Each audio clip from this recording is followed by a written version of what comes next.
I had a really scary story from the very first day that I was here in this flat, the very first night. I was awoken up in the middle of the night by what I can only describe as screams in the next apartment. Now, it was about 3:30 in the morning, and I live in a pretty big city. So you can imagine, people can be loud sometimes at night. But these were not human screams. They were almost like animalistic screams.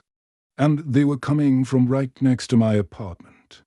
And of course, being the first night in a new place, I am hearing this and I am laying in bed trying to convince myself that it is just a person. It's just a person. Don't worry about it. Don't go over there and investigate, because it could be something dangerous. Stay in bed. Don't do anything. Well, fast forward a few hours, and I hear the commotion start again.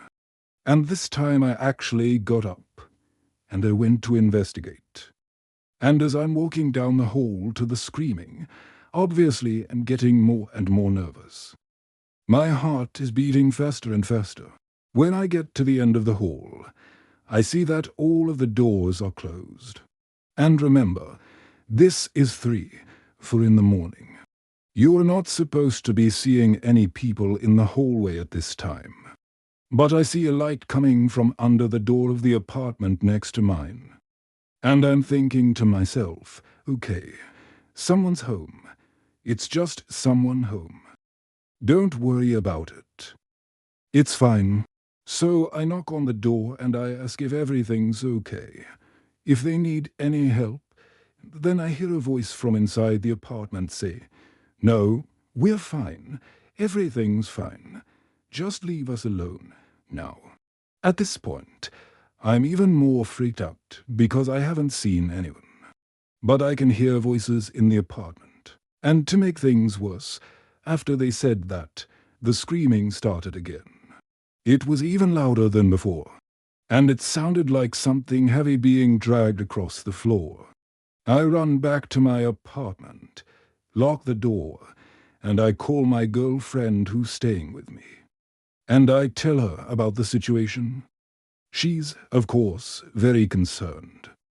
She doesn't know what to do, and we start hearing the commotion start again. This time it's even closer to our apartment. It sounded like it was right in our apartment. And I can hear people talking in hushed tones in the next room like they're having an emergency meeting. After that, everything went silent. Of course, I didn't sleep at all the rest of the night. I sat in my bed, and I was just listening for any noises. Thankfully, nothing else happened. In the morning after, of course, not sleeping at all, I get up and I go to the window. And as I'm looking out the window, I notice that the apartment next door has no windows. It's a brick wall. And I'm thinking to myself, how can there be an apartment with no windows? That's really weird. So I go on Google and I type in the address of my apartment building, and I look up the floor plan, and sure enough, the apartment next to me is supposed to have a window that looks out onto the courtyard, but it's a solid brick wall. Of course, at this point, I'm freaking out. I'm calling my landlord. I'm calling the agent. No one's answering their phone. I'm left with no answers, and I don't know what to do. If you've seen the movie The Babadook, the whole time I'm telling this story, I was wondering if that's what was going on. If there was some monster in the apartment next door that was just getting let out at night.